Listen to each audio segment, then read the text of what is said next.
मैं ये कहना चाहता हूँ क्योंकि यहाँ पे वे बैठे थे पार्क में, ये फ्रेंड्स बैठे थे एक साथ, वहाँ पे वो गिर गया जो शेड के नीचे वो शेड पूरा गिर गया। अगर कुछ ज़्यादा होता है इंसिडेंट तो उससे जान का नुकसान भी होता। गवर्नमेंट ये इस बारे में कोई एक्शन नहीं ले रही है इस बारे में। ये हुआ, मैं भी वहाँ पे जाता था पार्क में।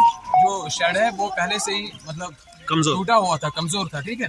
तो अब ये दो तीन लड़के थे वहाँ पे, वो बैठे थे, पता नहीं क्या कर रहे थे वहाँ पे, शेड नीचे आ गया, उनके ऊपर चढ़ गया।